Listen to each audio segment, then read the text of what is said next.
Oh my God, did you guys watch that press conference with Jake and Tank? Tank and his team must all be completely brain dead. And if he were the face of boxing, it would fucking end. After November 14th, there is a huge possibility that Gervonta Tank Davis will be the biggest name in the boxing world. A 92-pound weight difference, almost a 100-pound weight difference. It's insane. That is called one thing. That's called being a bully. I don't know if he's going to land out with Gervonta Davis, but the size difference is enough where if he does land, he can hurt Gervonta. Roy Jones Jr. breaks down Jake Paul versus Gervonta Davis as a showdown of knockout power and star power, while Jake Paul's dad fuels the drama by clowning Tank and his entire team. To begin with, Roy Jones Jr. shared his perspective on the potential clash between Jake Paul and Gervonta Davis. He emphasized that Tank has the ability to take Jake out, but highlighted how exhibitions only carry value when the fighters are evenly matched in skill and legacy. According to Roy, when there's too much of a gap, it doesn't truly reflect boxing's competitive landscape. Tank is highly capable of taking Jake Paul out. So the exhibitions that I like to see are ones that either I can mythically look at and say, wow, well, if he would have did that back when he was 10 years younger or 8 years or 12 years ago, he would have beat him. You understand me? Because we know boxing. We can see what the landscape looks like without even seeing it. You understand me? So an exhibition amongst two people that are that or were that, or one that is that and one that was that tells people that know the game, that tells us a lot. Exhibition between people who are way apart, it's not going to tell us nothing, because both of y'all are high-level boxers, but y'all are so far apart that was something no one ever fathomed. And to be honest, I ain't gonna go that far because you're gonna get mad at me again, so I'm just gonna keep it at that. Furthermore, Roy reflected on how the boxing mentality has shifted across generations. He explained that Tank Davis can follow the path of his mentor, fighting smart and minimizing risks. Roy contrasted today's focus on money and fame with his era, where proving yourself is the best mattered most. He noted that modern fighters like Jake Paul often chase the bag rather than legacy. Tank can do the same thing the mentor did. That's what the mentors to teach you how to do this thing the smart way and not get you hurt, not have to take no risks, not to take many chances. Everybody had their own mentors, their own pound for pounds, their own people they want to be like. If he want to be like that guy that y'all say is great and was one of the best ever, why can't he do it? If he make 50 to 100 million fighting Jake Paul, they'll be cool with it because they cool with you making money. That's what the fan bases are on now. They happy with you just making money being good. Back in our day, they won't be cool with that. You had to prove you was the best. They thought you fought because you want to be the best of the division or the best of your era. I want to be the best in my division. As a matter of fact, I want to be the best around my division. Not just in my division, even around my division, I want to be the best. Today's fighters, they have been taught that that's not the way to do it nowadays. Nowadays, go for the bag. So everybody is going for the bag. In addition, Showbiz the Adult broke down Tank Davis's recent press moment with Jake Paul, clarifying that Tank wasn't suggesting the fight itself was scripted. Instead, he explained that the staged questions and interactions were part of the promotional script. He pointed out Tank's quick responses, like raising bets on the spot, as proof of his sharpness, dismissing claims that he is dumb. This guy asking the question, this guy over here, what you just said right there, that's a script, but not the outcome of the fight. You could tell because Aiden showed up, put up that bet, and Tank was like, let's make it 2 million. You split the bet with me, 250, 250. Easy. Let's make it $1 million. Let's make it 2. 2 mil. There we go. Hey, bro. And I'm going to say this, because the war room, we're Team Tank. I ain't feeling how Jake keep calling Tank Davis dumb, bro. He ain't dumb, bro. So for any other reason, Gervonta, knock him out for that. Meanwhile, Jake Paul's father, Gregory Allen Paul, didn't hold back while trolling Gervonta Davis and his team after the heated press conference. He mocked Tank's communication skills, compared talking to him to speaking with a third grader, and blasted his team for being disorganized over glove negotiations. He claimed the boxing world should thank Jake Paul for elevating the sport and bringing attention, even to women's boxing, in ways Tank hasn't. Oh my God, did you guys watch that press conference with Jake and Tank? Tank and his team must all be completely brain dead. And if he were the face of boxing, it would fucking end. Everybody in the boxing world should be thanking Jake. He's putting asses in seats. He's blowing up women's boxing like it's never been done before. And Tank, trying to have a conversation with him, it's worse than talking to a third grader. And then his team didn't even know what the fuck they talking about. They're like, oh, well, how about we want to do 8 or 10 ounce gloves and blah blah. And Jake's like, that was your guys' team, and his manager, whoever the fuck the retard was like, well, I didn't know about it. Well, what the fuck do you guys do? You know, like, just the boxing community should be thanking the fact that there's somebody with some brains representing the future of boxing. Thank you, Jake. Tank, you're a fucking retard. GP's out. On the training side, Jake Paul revealed the elite sparring partners he's bringing in to prepare for Gervonta Davis. He mentioned talented southpaws like Montana Love, Jermaine Ortiz, and Erickson Lubin, and even noted that Shakur Stevenson himself expressed interest in helping him. Jake emphasized the importance of working with fast, slick, and shifty southpaws to mimic Tank's style, showing he's taking his training camp extremely seriously. Yeah, in terms of sparring, we got some great guys coming in. Some really experienced southpaws that are smaller. I think Montana Love is coming in. Shakur Stevenson wants to come in. Jermaine Ortiz. We're gonna hit up Erickson Lubin. Some of these guys. So we're just gonna bring in a plethora of fighters that are fast, quick, shifty southpaws. Building on the hype, Showbiz the Idol laid out a bold prediction ahead of Jake Paul versus Gervonta Davis. He argued that after November 14th, Tank Davis could emerge as the biggest global name in boxing and even become a hero to fans worldwide. According to Showbiz, many either haven't realized or aren't willing to admit just how massive Tank's star power could become after this fight. Let me tell you something that you either don't know or not willing to admit. And that's, after November 14th, there is a huge possibility that Gervonta Tank Davis will be the biggest name in the boxing world. And I mean globally. And number two, he could quite possibly be every boxing fan's hero after November 14th.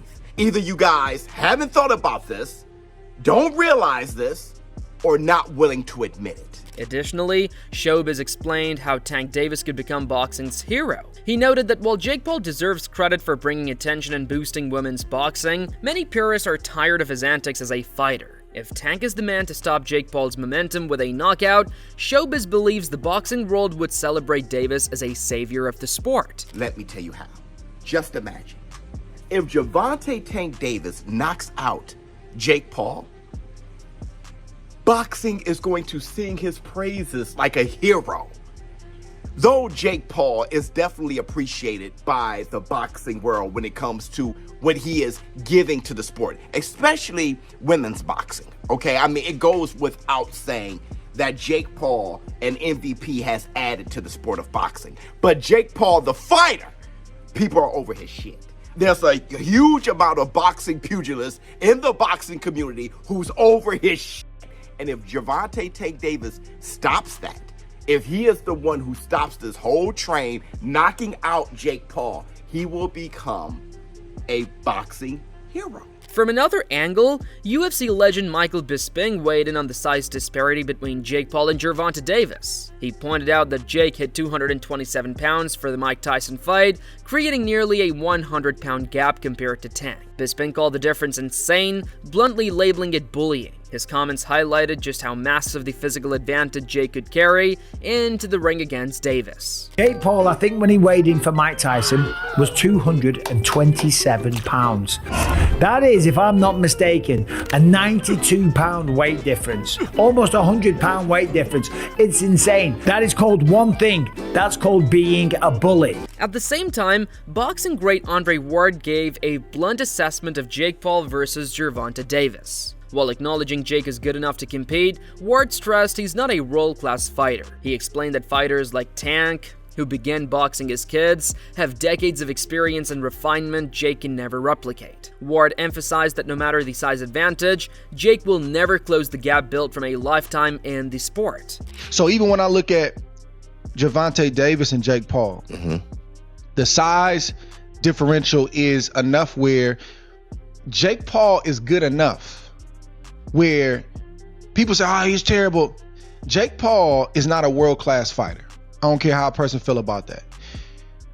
Fighters that started in their formative years, like we did, 8, 9, 10, we got too much time in. Jake will never catch up to that. He'll never catch up to that. We just got too much time in. Moreover, Andre Ward acknowledged Jake Paul's commitment to training, noting he works with real fighters like BJ Flores and Jalen Love, taking punches and improving. Ward admitted Jake's right hand is dangerous enough to hurt Gervonta Davis, especially given the size difference. However, he reminded fans that Tank has consistently faced and sparred bigger men throughout his career, showing why weight isn't the only factor in this matchup. I've always tipped the hat to him because he is in the gym with a real boxing team. I know the BJ Flores, Jalen Love, and a few others he got in there, and he's got real fighters in there. He's getting the black eyes, he's getting the marks, he's trying to become better, and he's respectable enough where if you foolish, you can get knocked out, you can get hurt with that right hand. I don't know if he's gonna land that with Gervonta Davis, but the size difference is enough where if he does land, he can hurt Gervonta. But Gervonta has been fighting bigger guys and sparring bigger guys his whole life. That's what people don't understand. They keep talking about weight classes are there for a reason. That's true.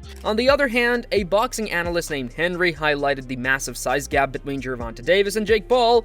Tank, standing 5'5" and weighing around 145 to 150 pounds on the fight night, will face a much larger Jake Paul at 6 to 6'1" and rehydrating to roughly 215 pounds after the 195-pound catch weight. Jake could outweigh Davis by 60 to 70 pounds, an enormous difference that could heavily influence the matchup. Well, it comes down to the size gap. Gervonta Davis is a tiny man, 5'5" inches, and I reckon his in-the-ring weight is somewhere around 145 to 150 pounds. Meanwhile, Jake Paul is around 6 foot. We're not quite sure. I think he says he's 6'1" or 6'2".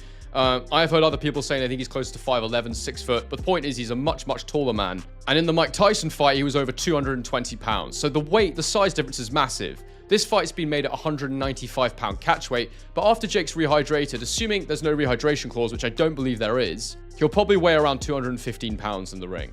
That means there's a sort of a 60 to 70-pound difference between the two men in the ring on fight night, which is absolutely enormous. Expanding further, Henry explained the weight gap debate, stressing the risks for Gervonta Davis. A loss to Jake Paul, he argued, could inflate Jake's reputation beyond reality while hurting Tank's boxing legacy. To explore whether skill can overcome size, Henry drew a parallel to David Haye's upset win over the 7-foot, 320-pound Nikolai Valiev in 2009. Comparing it to a modern David versus Goliath scenario with Davis and Paul. If he gets knocked out and loses to Jake Paul, it creates this illusion that Jake Paul's much better than he actually is. And so I guess the question for me is, can Gervonta Davis beat Jake Paul, or will Jake Paul simply be too massive? Can Jake Paul use his size, or will Gervonta Davis simply be too skilled? What's the answer here? And in trying to answer this, I looked to history, and there's one fight that immediately popped out of my mind, and I thought, I wonder what the size difference was there. In fact, it may even be more significant, and it was, and the small guy won. Some of you might be thinking about it right now. It's when David Haye took on the monster, the absolutely ginormous human being, Nikolai Valiev. I think it took place around 2009. So at the time, I was literally a teenager.